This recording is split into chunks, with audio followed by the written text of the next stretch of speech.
To get everyone's attention, we have a full afternoon, and so we want to get started because we have to be done at 5 o'clock because they lock the building at 5 o'clock. And so we have a half hour to get out at the end, but we can't get too far behind. So can everybody hear me okay? All right. Do you need the lights dimmed for the PowerPoints, or can you see with the lights up full? You want them, okay, so because we'll be able to, we'll put the lights in a second.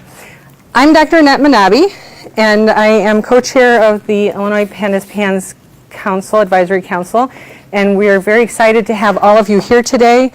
And this is our first summit meeting, and it's the product of our first year as a council, and we hope to build on our efforts.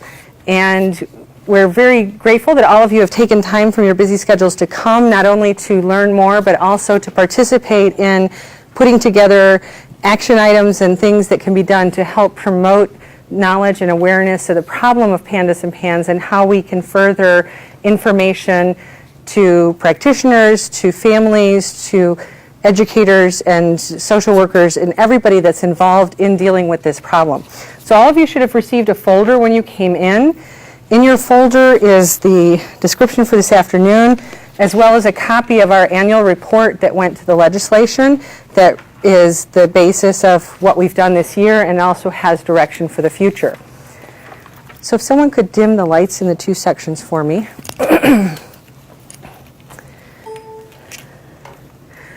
So we're here as the Advisory Council. We're supporting this, and the DuPage County Health Department was very gracious to allow us to use this space so that we could have it for the meeting. The Advisory Council was created by Public Act 990320, and it gave us some very specific things that we were tasked to do. We're focused on PANDAS and PANS, pediatric autoimmune neuropsychiatric disorders associated with streptococcal infections, and pediatric acute onset neuropsychiatric syndrome. This is new in terms of terminology, but these issues have been around a long time. I was a nurse before I went to medical school. There was literature even then talking about OCD being triggered by infections in adults and different psychiatric disorders being triggered by infections.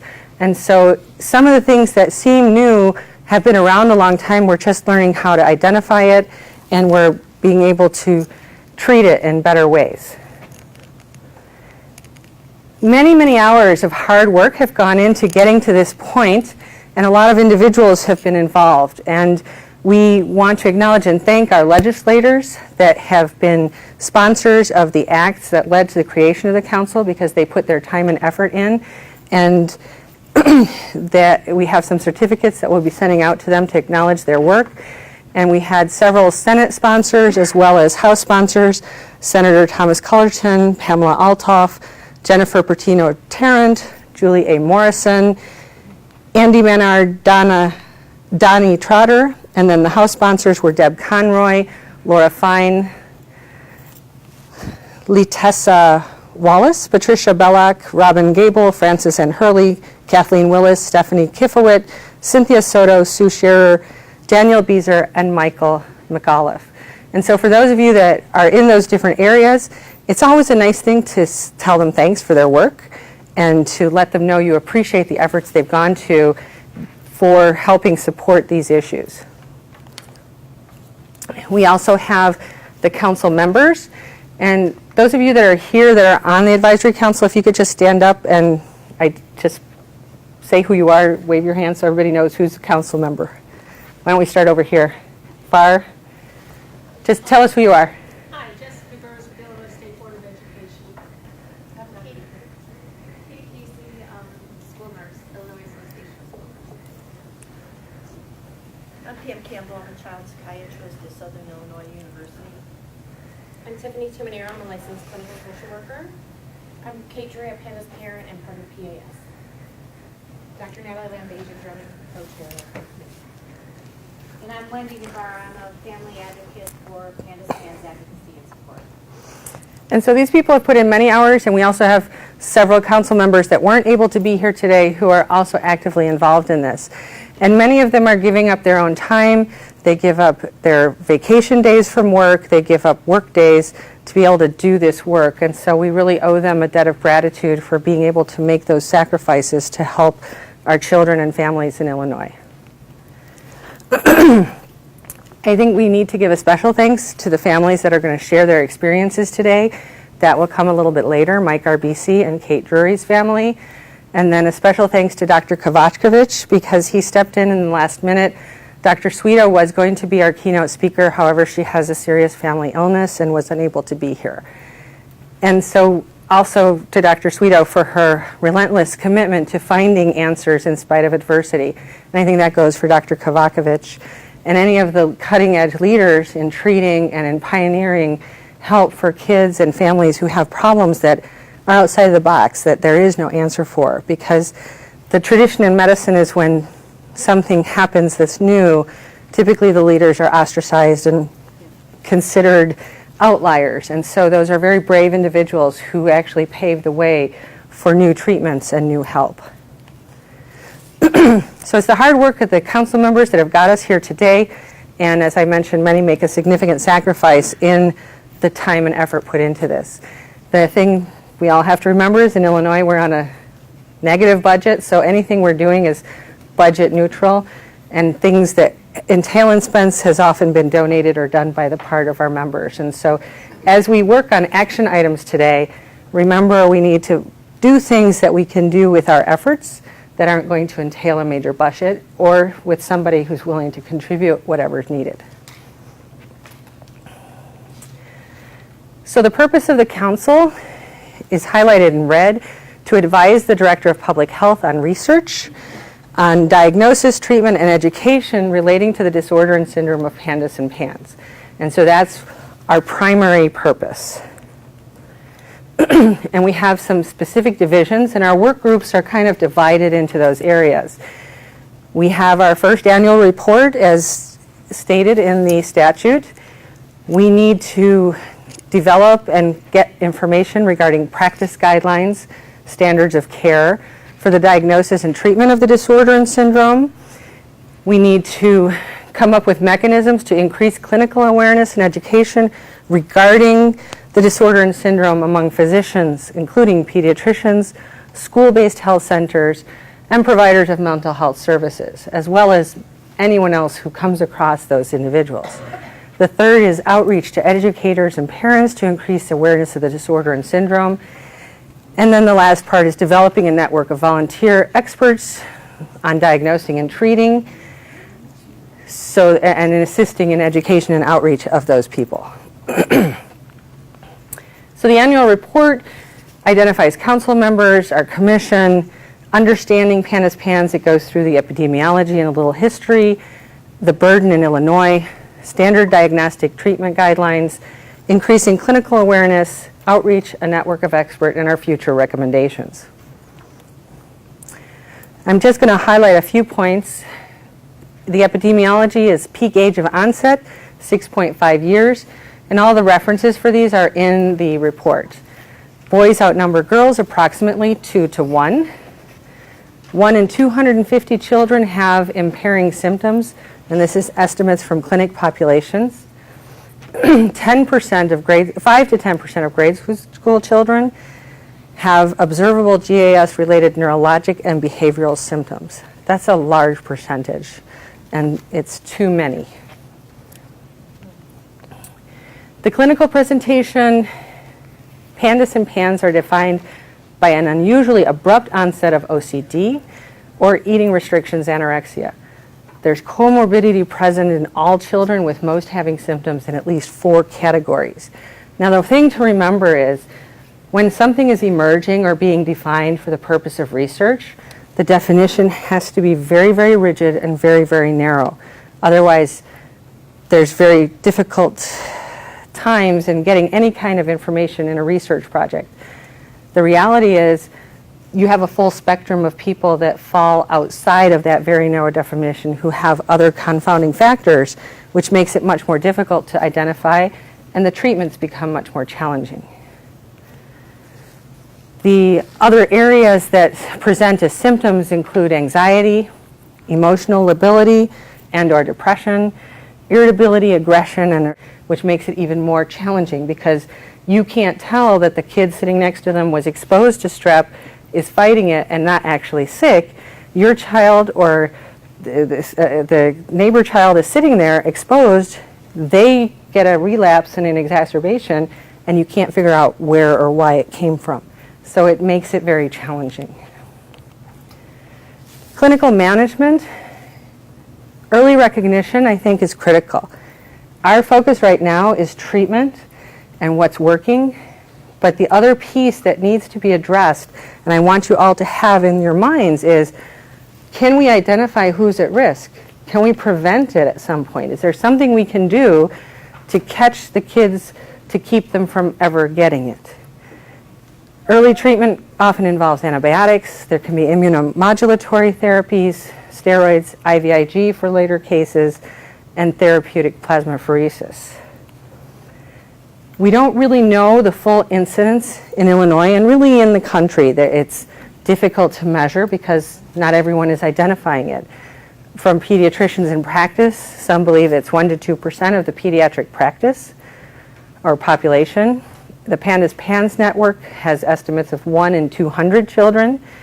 The CDC reports 1 in 75, or 1 in 70 U.S. children between 2 and 8 have some kind of a mental, behavioral, or developmental disorder. How many of those are infection-related? We don't know, but that's a large percent of the population. Even one child affected is too many. So page 8 and 9 of your annual report has all of the treatment guidelines and the diagnostic guidelines, and that's something that we're hoping to disseminate to all of the pertinent practitioners in the state. And the absolute criteria that are critically essential for the diagnosis is a sudden onset, where one day your child is fine and the next morning you wake up and your child is no longer that same child. A sudden behavior change. And symptoms can happen in the course of a few hours to a few days. There's a characteristic evolution of the symptoms and intensity over 2 to 6 weeks. The challenging part is not everyone follows the textbook. There are comorbid conditions, there are genetic conditions, there are environmental conditions. And so we're looking at a narrow view when we talk about research, but when we see real life, it doesn't always fit the textbook. In our future recommendations, and one of the things I want you thinking about as you get into your work groups is, how do we continue to develop and enact standard practice guidelines? How do we develop mechanisms to increase public awareness so that people are not just looking at behavior and psych as behavior and psych, but we're looking at the whole person. Structure, function, physiology, behavior, they're linked together. Almost every single person that I have in my practice who has anxiety has digestive issues. They go hand in hand. If I don't treat their digestive issues, I won't get their anxiety stabilized and controlled. That doesn't mean there aren't cases of pure physiologic anxiety, but 99% of my patients have gut issues, and we have to work hand in hand. And we see that with these children. There are multiple issues that need to be addressed. And we want to provide outreach to educators and parents, and we have educators here. And we want to increase the understanding of the burden of this problem on the state of Illinois, which is already fiscally taxed, and there's a high cost to children that are not treated. There's a high cost to us socially. There's a high cost to our families. We lose productive parents. We lose productive future citizens when we don't treat this properly. So in enacting standard practice guidelines, we're drawing from the work of the National Institute of Mental Health, an NIH institution, which is where Dr. Sweeto is active. We have the PANDAS PANS Collaborative Consortium. We have the PANDAS Physician Network. And we're continuing ongoing review of the literature and research that's happening across the country and around the world. In developing mechanisms to increase public awareness, we want to figure out how do we collaborate with our state medical societies and specialty groups? How do we link and collaborate with state agencies? How do we increase information access by using the social media tools that exist? Because it's very powerful. We have keys that can get it out there, but we need to have people working with us who have the skills, and we need to put the information out there. We want to participate in the development of continuing education for pediatricians, mental health providers. All of you that are professionals need some kind of CEUs or continuing education. We want to get that into that material so that as people seek their CEUs, we're getting that education out there. We're looking at writing a white paper and collecting the information on what is available at this time as a standard of this is diagnosis, these are the problems, here are future challenges. The thought of developing a PANDAS PAN Center of Excellence in Illinois. There was recently one established in Arizona. Yes, and so there's no reason we can't make that happen. We have people who are motivated, and if we have a vision, we can make it happen. And we want to collaborate with the Department of Insurance, and we want to collaborate with insurance companies to facilitate access to care for our families. And our PANDAS PAN Summit today, this is our first event, and we hope to build and grow on this and have more activity, more education, more information, and keep going to the future. So providing outreach to educators and parents, we want to create an awareness campaign, materials that we can have that's appropriate for school nurses, school social workers, psychologists, administrators, encourage the use of strep notices, written explanation of school policies about reporting classroom illnesses, and healthy practices to avoid spreading illness. We want to increase the understanding of available support and organizations for families through participation in state agencies' special events that can get out there, what's available.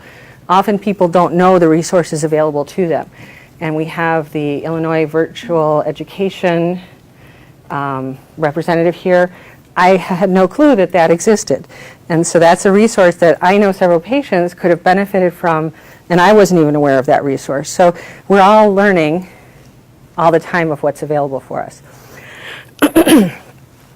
Increase the understanding of the burden. We need to gather data.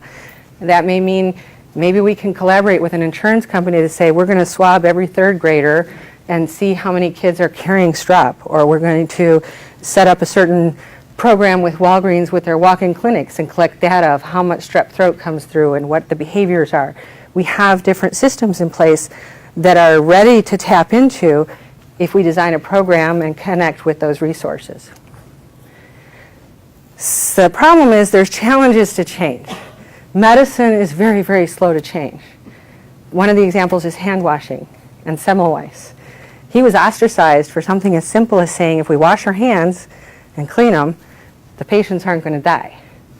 And I have a slide coming up on that, but medicine is very slow to change. Everything isn't black and white. Our current scientific model wants to put everything into a double-blind study, and if you don't have a double-blind study, it doesn't exist, or it doesn't work. And the reality is we're not black and white individuals, we're multidimensional, and we don't have the tools to set up that kind of study yet. Epigenetics, genetics, diet, lifestyle, what happens to the children that are outliers, that don't fit that narrow definition for the research projects. Innovators in medicine are often ostracized, they are often discredited, and that leads to slow adaptation of new diagnosis and treatments for emerging and existing conditions. And so there's the herd effect. We're not going to do anything new until it's been around long enough that it's safe. So I'm not going to be the first one to jump off the cliff because I'll wait till somebody else does, and if it's okay, then I'll do it. And it's a reality. And then evidence-based medicine and medical necessity often become barriers to care. They are constructs that are useful, but they are not absolutes as to how we are as people, and we have to be careful not to let those concepts get in the way of providing care as well as paying for care. So I mentioned Semmelweis. Semmelweis was rejected by his medical community because he said, wash your hands after you work on a cadaver before you go deliver the baby. A very simple concept. It wasn't anything, it wasn't go drink the urine of camels or anything bizarre. It was clean your hands with chlorine before you go deliver the baby. And he wound up being completely rejected by the medical community. He was put in an asylum and died in the asylum at a very young age. But his work is the front line of defense against infection today. Hand washing is the #1 frontline defense. And we still don't do it well. William Colley. Now this was a very interesting thing because it ties into the issues we have here. He is known as the father of immunotherapy. He noticed that he had a cancer patient who developed a strep throat infection, and he recovered from his cancer after the strep infection. So we're dealing with kids who have immune and neuropsych issues from a strep infection, and he observed an immune response to a strep infection on a different level, where it actually motivated the immune system to fight a foreign agent. So it's on the same pathway of working with a different outcome. He too was ostracized by his peers. He had a theory that post-surgical infections could defeat cancer, and he died. His work was ridiculed. He was written off as crazy and dangerous, but it's the basis of today's modern immunotherapy. And we have cancer treatments today where they're injecting viruses to fight cancers and injecting different bacteria to fight cancers. But he was considered crazy and written off. And so that's the challenge we face when there's a problem and someone comes along and says, let's try this. You have to try it sometime to get to a study. You can't just, you don't suddenly have data. And yet it happens still today. This is the world we live in today. It's not just 100 years ago. It happens to our scientists today all the time. So we need to work on education and collaboration, the public, families, children, educators, health professionals, physicians, legislators, insurance companies. The economics of undiagnosed, untreated, and undertreated children with PANDAS and PANS is something we need to address and measure, but it's huge. We can tell that it's huge. And it's in everyone's best interest for these children to be well. So how do we help? We can all be change agents. We need to think outside of the box. We need to challenge the status quo to be a change agent. How do we meet the needs of families and individuals that have a problem with an emerging answer? How do patients get treatment for a problem which has no research treatment? If there's no research treatment, it's not medically necessary. Most of the insurance companies now have policies that say, if it's not medically necessary, we don't want to pay for it. So where are those people left? How do we address that gap in thinking? How do we collaborate with state agencies, private for-profit insurance companies, individuals, not-for-profits, medical societies, health professions, and educators to help these children and family be well? And we're hoping that this is the beginning of a major movement to address these issues. It's an ongoing thing. We won't answer it all today. There's going to be a step-by-step process. So the work group challenges for you later will be split into diagnosis and treatment, school and education, family and home, psychiatric manifestation management and counseling, treatment resources, insurance coverage. And we want you to come up with 1 to 3 action items that are measurable, that are defined goals and acts that the council can work towards in meeting its commission. An example would be sending a blast email of a printable version of the standard of care to all healthcare providers in Illinois, that we would connect with IDPR database for that. See, could we get like a notice put in when the license renewals go out? Can we connect with the medical professional societies for them to blast email it out to their members? And so there's specific concrete steps where there's a place to contact and a way to get that done. The other thing that we're doing is we're going to be establishing committees of the council. The council members are appointed, but the committees can be anyone from the public that is interested in working towards the goal and mission of the committee. And so if any of you have a desire to be participating in any way, you can send me an email. Let me know what area you're interested in being involved in and how you'd like to contribute towards this process, and we will get you involved on a committee. And our next council meeting is Tuesday, May 9th from 9 to 11. It's in the West Chicago office, and we also have a call-in number so people can call in and be there remotely by phone.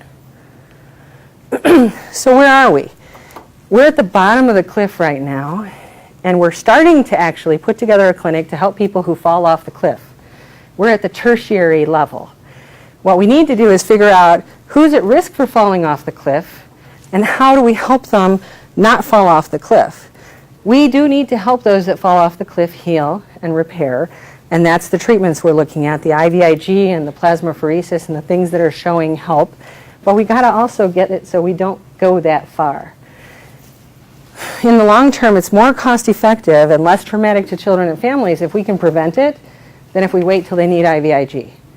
But we need to use what we have because we're identifying people who've fallen off and are broken, and we have to help repair them. We still, till we prevent it, need to implement the standards of care and disseminate that information so we can treat the people and help them heal and recover. So primary prevention and tertiary care both are necessary. If I've got one dandelion in the yard, it's easy to take care of at that early stage. But it's a whole lot easier if I have a beautiful garden to keep it well than it is to get rid of a weeded, overgrown garden.